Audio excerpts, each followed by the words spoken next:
Oi gente, sejam bem-vindos a mais um vídeo aqui no canal. E o vídeo de hoje, como vocês podem perceber pelo título, é um pouco diferente do que eu costumo publicar por aqui. Não tem nada a ver com moda, beleza, sim com saúde, com a minha saúde em específico. Eu relutei muito em gravar e falar sobre isso, não gosto muito de falar, porque às vezes, pelo desconhecimento de algumas pessoas, às vezes eles olham com um olhar de pena, de dó, e é uma coisa assim que eu não me sinto digna de ser uma pessoa que as pessoas tenham, se sintam, tadinha, sabe? Eu não sou isso, não tem nada a ver. E por influência do meu marido e do meu neurologista, que pediu para que eu transmitisse a minha visão sobre a minha doença, eu decidi gravar esse vídeo. E também por um terceiro motivo que foi muito importante, que foi foi por meio de um vídeo, alguns anos atrás, que brotou essa sementinha de que eu teria esclerose múltipla, que é a doença que eu fui diagnosticada há alguns meses, mas que eu vinha com um diagnóstico errado há alguns anos, e eu já tinha sintomas muito antigos, mas eu vou resumir, eu não escrevi nada, vou falar assim, o que vier na minha cabeça, vou contar um pouquinho da história de como que eu descobri, o que eu senti e, enfim, como eu tenho lidado com isso, como é que foi. Primeiro vou explicar um pouquinho da esclerose múltipla a grosso modo. O que é a esclerose múltipla? É assim, o meu sistema imunológico, ele ataca a camadinha, vamos dizer, a roupinha dos meus neurônios. E aí, essa roupinha, ela se desmancha e gera uma inflamação. Dependendo de onde acontecer essa inflamação, vai afetar alguma parte do meu corpo, que pode ser, ou do corpo de quem tiver, né? Que pode ser visão, fala, membros superiores, inferiores, enfim. Pode ser N lugares. Eu tinha alguns sintomas quando eu era bem adolescente, assim, e eles vinham e desapareciam.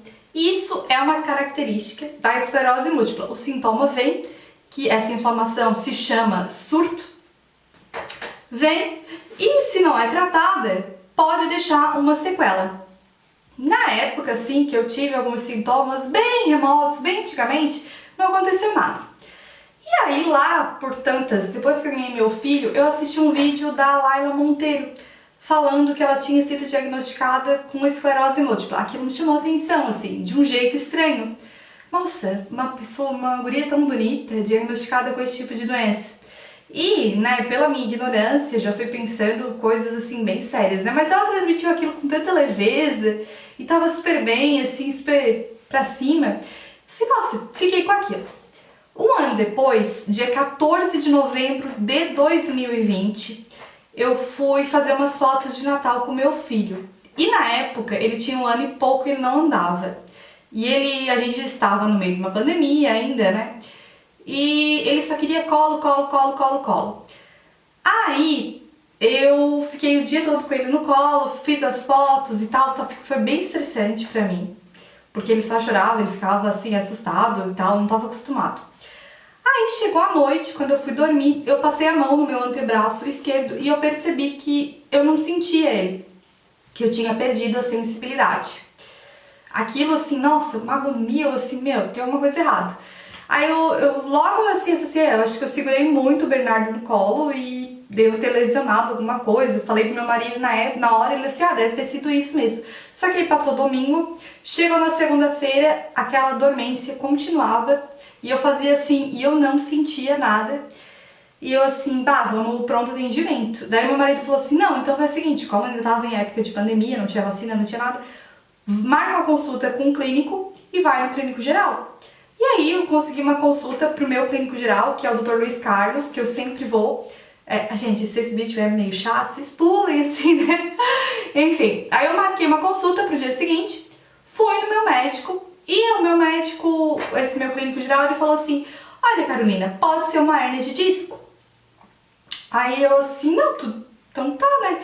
Vamos fazer um raio-x da cervical. Daí eu fui fazer esse raio-x, mas ao invés de eu voltar nele, eu já peguei assim, não, já que é problema na coluna, eu tô muito incomodada com essa dormência, eu vou direto no ortopedista. Aí ele até tinha me passado uns medicamentos, esse clínico, mas eu não comprei, esperei pra ir no ortopedista, que eu fui naquela semana mesmo. Aí o meu ortopedista já surgiu com outro diagnóstico. Falou assim, não, eu acho que é túnel do carpo. Mas pra não tirar da questão da coluna, vamos fazer uma ressonância da coluna. Assim eu fiz a minha primeira ressonância. Aí fiz a ressonância, fiz esse exame de túnel do carpo, não deu nada. Eu continuava com dormência, mas aí eu comecei a tomar um monte de medicação. Eles foram me dando medicação e eu fui tomando aquelas medicação pra coluna, enfim, várias coisas. Não deu nada, aí o meu ortopedista falou assim, Carolina, eu acho que tu pode ter a tal da síndrome do desfiladeiro torácico. Vai no vascular. Aí lá fui eu para um vascular. Fui nesse vascular, cheguei nesse vascular, o vascular falou assim, não, teu ortopedista tá louco, procura outro ortopedista, porque síndrome do desfiladeiro torácico não tem nada a ver com vascular. Então, pode ser que tu tenha síndrome do desfiladeiro torácico, mas vai no vascular. Fui no outro vascular. Esse outro ortopedista eu gostei bastante dele. E eu não vou citar nomes, tá? E aí ele ficou meio assim, tipo, eu percebi que ele não acreditou muito que era síndrome do desfiladeiro torácico. Mas ele iniciou um tratamento. Passou um tempo, eu estava seguindo um tratamento, tomava uma medicação que era tipo para convulsão, assim. Bem forte, bem forte. Passou um tempo, eu tive uma dormência do outro lado. Só que dessa vez veio da orelha até os dedos da mão. E aquilo, gente, foi horrível, horrível. Porque a dormência, assim, passou uns 15 dias, ela passou. Foi horrível e ela ficou por dias e não passava. E aquilo começava a me incomodar. E eu, meu Deus, o que é isso? Isso aí não pode ser isso, sabe? Aquela pulga. E eu comecei a ter pesadelos, gente. Olha, isso foi muito estranho. Eu comecei a ter pesadelos, que eu queria andar e eu não conseguia. Eu queria me movimentar e eu não conseguia. E aquilo, pesadelos direto.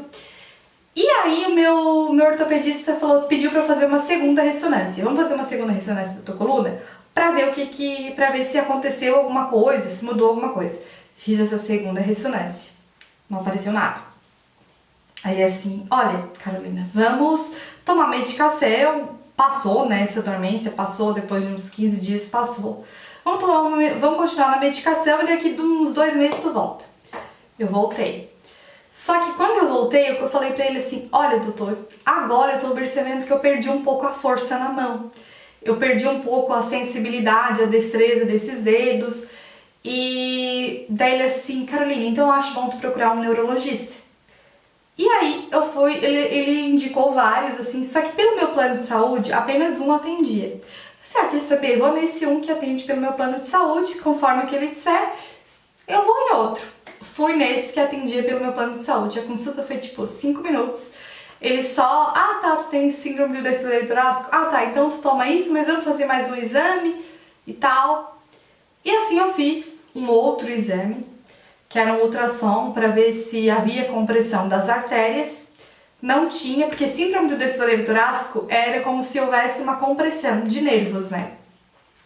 E aí não tinha essa compressão. E aí, passou isso e eu comecei a perceber que eu continuava perdendo a força da mão. Se eu ia mexer uma panela, continuava. O formigamento na minha mão era constante, assim, todo dia tendo formigamento. Todo dia eu não sabia mais o que era. Até que a minha mãe já falava assim, vai em outro médico. O meu ginecologista falou assim, Carolina, olha, eu acho que tu deve procurar um médico tal. E assim, marquei uma consulta com o meu atual neurologista. E ele, nossa, lotado, assim, eu esperei, sei lá, 4 meses e eu consegui uma desistência nesses 4 meses. Aí marquei essa consulta e fui. Quando eu narrei os meus sintomas e tudo que tinha acontecido, daí nisso já passou 1 ano e meio, né? Desde aquele dia 14 de novembro de 2020, que foi aquele surto que eu tive, aquela inflamação que foi mais assim pontual. Ele falou já logo de cara assim, Carolina, tu não tem síndrome do desfiladeiro torácico. E eu vinha, né, crente que eu tinha isso. Aí eu assim, doutor, mas o que eu tenho então? Ele assim, tu tens um problema no sistema nervoso central. Aí na hora eu assim, putz, meu Deus. Dele assim, eu notei que tu ficou meio preocupada. Deu assim, doutor, tu não me fala o que é, né? eu fico realmente preocupada. Então, ele assim, olha, eu tô desconfiado que tu tenha, sim, esclerose múltipla. Na hora eu pensei, bah, doutor, eu falei pra ele assim, ó, eu acho que eu tenho. Eu acho que eu tenho isso porque eu já vinha acompanhado todos os passos da Laila Monteiro, coincidiam com os meus sintomas e eu vinha tendo esses pesadelos de que não conseguia andar. Sempre que eu via alguma cena de novela, assim, que a pessoa deixava cair uma coisa na mão, eu ficava muito impressionada com aquilo e eu sempre acredito muito em Deus e em providências que Deus, recados que Deus manda pra gente, sabe? E eu acreditava que alguma coisa me dizia assim, não, é isso. Quando ele falou, daí ele me deu uns exames para eu confirmar e já mais uma bateria de exame de sangue para direcionar qual seria o meu tratamento, porque ele já tinha, bem dizer, certeza, ele só não queria, né, dar 100% sem ele ver minha ressonância de crânio. Aí naquele dia, assim, eu chorei, eu fiquei meio assim. Em nenhum momento eu questionei a vontade de Deus, porque eu sempre acredito que a gente tem aquilo que a gente possa resolver, que a gente possa superar, que a gente pode fazer. Deus nunca vai te dar uma coisa maior do que tu possa carregar, ou enfim. E tudo na vida a gente tem que levar um aprendizado disso. E naquele dia eu chorei, não questionei Deus, eu só chorei porque eu fiquei pensando, eu me imaginei assim, bah, se me dá uma coisa e daqui a pouco eu pensei no meu filho, assim, de repente eu estar numa cadeira de rodas e daqui a pouco não conseguir acompanhar ele. Eu pensei essas coisas, pensei o pior, né? O pior a gente pensa. Mas eu levantei a cabeça e comecei a pesquisar e ler sobre o assunto e o meu próprio médico me passou muita confiança. E assim, eu me sinto super bem. Eu não pareço doente, eu não sou doente, eu tenho uma condição. E para chegar nesse estágio de cadeira de rodas muita água teria que acontecer, muita falta de tratamento teria que acontecer. E a esclerose múltipla, há um tempo atrás, ela era muito mais perigosa do que hoje. A medicina está sempre avançando. Enfim, daí eu fiz essa bendita dessa ressonância do crânio com contraste e logo, né, no resultado já apareceu as lesõezinhas, né, que caracterizariam, confirmariam que eu tinha esclerose múltipla. Eu não precisei fazer mais nenhum exame. Se restasse alguma dúvida, aí tem um exame que chama líquor, né, que você colhe um líquido da medula para confirmar. Não foi preciso porque a minha ressonância já foi, vamos dizer que clara, expôs ali que eu tinha esclerose, que eu tenho, né, esclerose múltipla. E aí a gente começou o tratamento, que é uma medicação, eu optei, né, ele deu opções, mas todos dão bastante reação.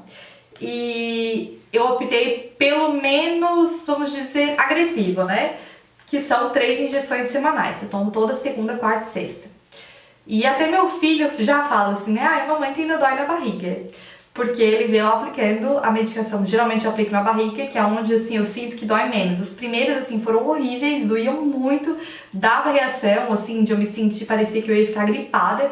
E aí, só que assim, em nenhum momento, quando eu parava assim, meu Deus, que vontade de largar isso. Mas em nenhum momento eu pensei assim, não, é isso, pronto.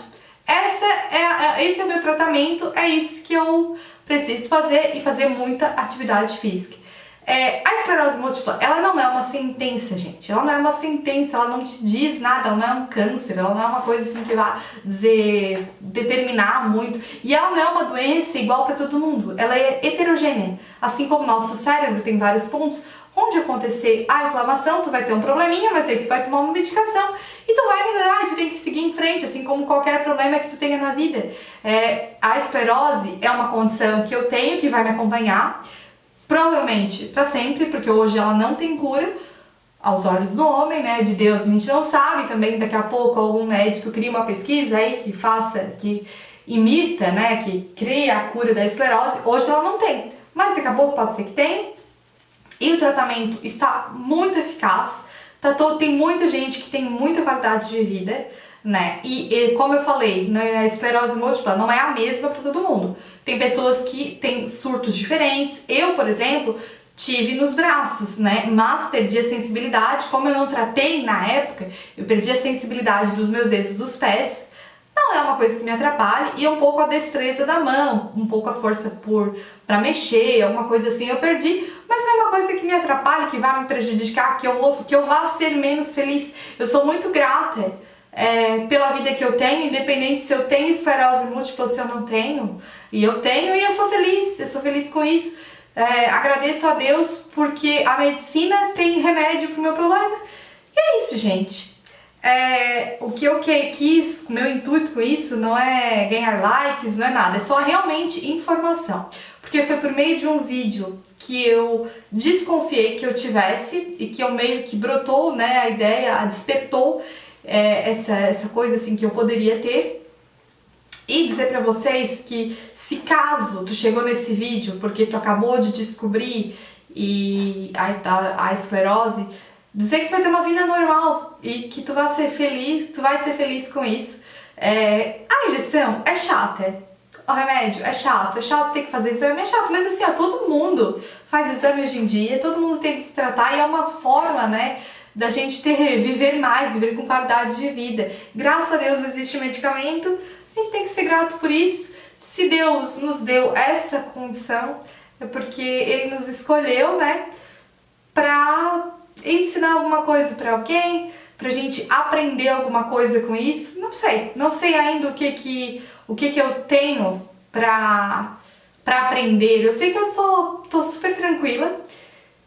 E, gente, é isso. Esse é o mês de agosto laranja, mês da conscientização da esclerose múltipla, mas a esclerose não é uma sentença. A gente tem qualidade de vida, vocês podem ver por mim, né? Que eu não tenho cara de que sou esclerosada, né? E outra, o termo esclerosada não tem nada a ver, né? Porque esclerosada parece que a pessoa é louca e a esclerose não afeta, não deixa a gente doida, não. A gente só pode afetar a parte motora, né? Visão, fala, mas essa questão da loucura. Aí a loucura é tipo de nascença mesmo. Se a gente for meio doidinha, é porque a gente é mesmo. Não vamos botar a culpa na esclerose que ela não tem nada a ver com isso. E é isso, gente. Um beijo grande, fiquem com Deus. Tu descobriu a esclerose agora e chegou nesse vídeo por acaso. Se tu tinha conhecimento sobre essa doença ou não, eu espero ter te ajudado. Um beijo grande, deixa teu like nesse vídeo, se inscreve no canal e a partir de agora conteúdo de novo de moda e beleza, tá? Esse foi só um adendo. Tchau!